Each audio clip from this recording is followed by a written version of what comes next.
My poor dad, the PhD, who says, your friend's father will someday be a rich man. And I said, why is that? He says, because he's an entrepreneur. And I said, what's an entrepreneur? He says, somebody who doesn't need a job. And I said, what are you? To my father. And he says, I'm an employee. And so the Twain started, the whole world started to split apart to me. And I went to ask Rich Dad about money. Ladies and gentlemen, please welcome Mr. Robert Kiyosaki.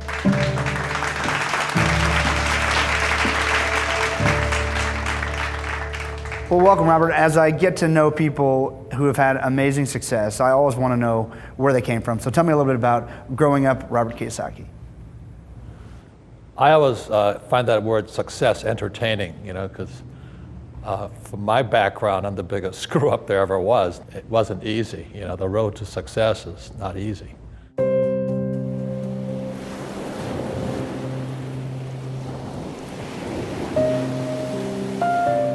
I didn't know I was poor until I was 9 years old. I was living in this little town called Hilo, Hawaii, a sugar plantation town. And the reason I knew I was poor is I went to a rich white school. And it just happened the way the lines drawn in the school districting. So I am in school with all these rich white kids. So the way you know you're poor is I had a junk bike, they had new bikes. Their parents belonged to the yacht club or the country club. And I was a caddy at the country club, It's the classic story, but I didn't know it was that stark. The story of Rich Dad, Poor Dad is my poor dad was the head of education for Hawaii, smart guy, PhD. But I wasn't smart, that's a big problem. They just say the cobbler's kids has no shoes, and I had no brains, I hated school. And then my rich dad was my best friend's father. And the two of them came together because I was 9 years old. And one day I raised my hand in the fourth grade and I asked my teacher, I said, when am I going to learn about money? And the teacher says, well, we don't teach money at school. I can almost hear her say, the love of money is the root of all evil, And she gave me this religious stuff.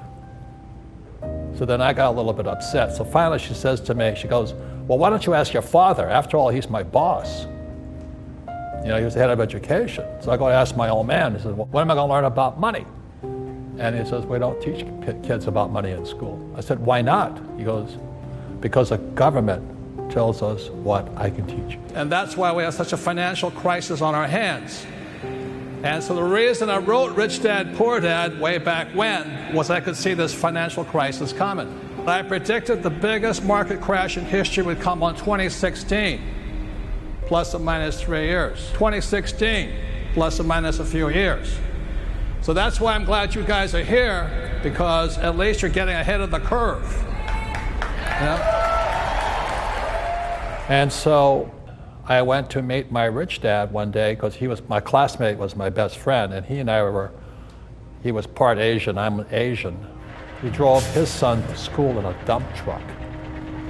And Rich Dad's son was so embarrassed because the rich white kids have the nice cars, the Ford station wagons with the panels on them and all this stuff. But it was my poor dad, the PhD, who says, your friend's father will someday be a rich man. And I said, why is that? He says, because he's an entrepreneur. And I said, what's an entrepreneur? He says, somebody who doesn't need a job. And I said, what are you? To my father. And he says, I'm an employee. And so the Twain started, the whole world started to split apart to me. And I went to ask Rich Dad about money. It was at that moment that Rich Dad shared the pivotal point of view that separated him from his employees and my poor dad, and led him to eventually become one of the richest men in Hawaii. The poor and the middle class work for money. The rich have money work for them. Time out. During this program, you'll hear a lot about E, S, B, and I, also known as the cash flow quadrant. E stands for employee. Employees have a job. S stands for self-employed small business or specialist, like a doctor or lawyer. These people own a job. B stands for big business, 500 employees or more, and these people have other people working for them. And I stands for an investor, and investors have their money work for them. Now, my poor dad always said to me, go to school and get a job, and he wanted me to become an employee or a specialist like a doctor or a lawyer. My rich dad said, if you want to be rich, you have to be on the business owner or the I side. And that's the difference between my rich dad and my poor dad. If you look at, I used to fight with my dad. By the time I was in high school, I'd just fight with him saying, I don't want to be an employee. You know, I just don't want to do it. And I was flunking out of high school and all this stuff. So my mom finally intervened, and my mom was a registered nurse. And she says, Robert, you know, stop arguing with your dad. If you want to be rich, go to school and become a doctor. I said, Mom, there's only one problem. She says, what's that? I says, doctors are smart. She says, you got a good point there. You know, you don't. So early on in my life, I knew I wasn't going to survive here. It was obvious to me. On the other side of it, my rich dad says to me, he says, Robert, are you lazy? I said, yeah. And he says, are you incompetent? I said, yeah. And you're not very bright, are you? I said, no. He says, good, you'll do well in business here. So that's 9 years old, so pretty self-aware, obviously, and a lot of that was driven by the golf course and some of these other things. How did that progress from there? And tell me about sort of middle school and high school. Did you perform well academically? Did you figure out the system? Did you not care? I flunked out of high school twice because I can't write. And my education's horrible. But ironically, today I'm a best-selling author. But thank God I had a great high school guidance counselor. And I walked into her office, you know, she says, you know, Robert, what are you going to do when you grow up? What do you want to become? What school do you want to go to? And I said, I'm not going to talk to you anymore. She goes, why not? I was so belligerent. I was the captain of the football team and all this. I just wanted to learn about money. And she says, well, what do you want to be when you grow up? And I said, not going to tell you. She says, why not? I said, I know the answer you're looking for. You want me to say I'm going to grow up to be like my dad and become a school teacher. I'm never going to do that. I hate school.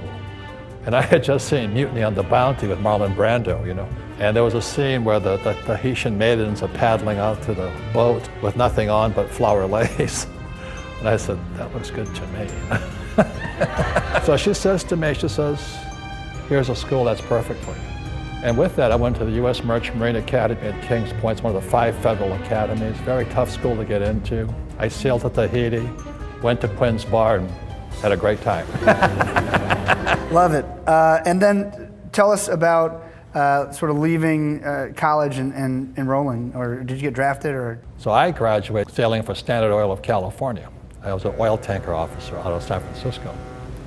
But the Vietnam War was on, and my conscience got to me. The war in Vietnam is a combined and joint effort. The man who is there, soldier, sailor, Marine, or airman, American, Korean, South Vietnamese, Australian or New Zealander, already knows this well. And although I was draft exempt because of the 3 little letters, OIL, if you're a non-defense vital industry, you don't have to fight. So I was draft exempt. They drafted my kid brother. It was really horrible. You know, you're too young to know those days. But guys were running to Canada. Some guys were even staying in school to avoid the draft, you know. But I volunteered, and I joined the Marine Corps, and I went to flight school in Pensacola, and then 2 years later, I was in Vietnam. The best decision of my life.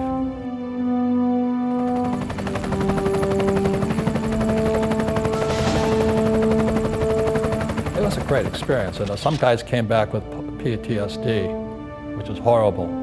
But as pilots, you know, it's a pretty nice life. We have showers and beds and all that. I went down 3 times. I had 3 crashes. But in Vietnam, as I write about in my latest book, Fake, my rich dad wrote me a letter by snail mail. It took like a month for us to get letters. So my rich dad wrote me this letter saying, hey, watch out. The world's about to change. Remember, the world's about to change. This is, Nixon took the dollar off the gold standard.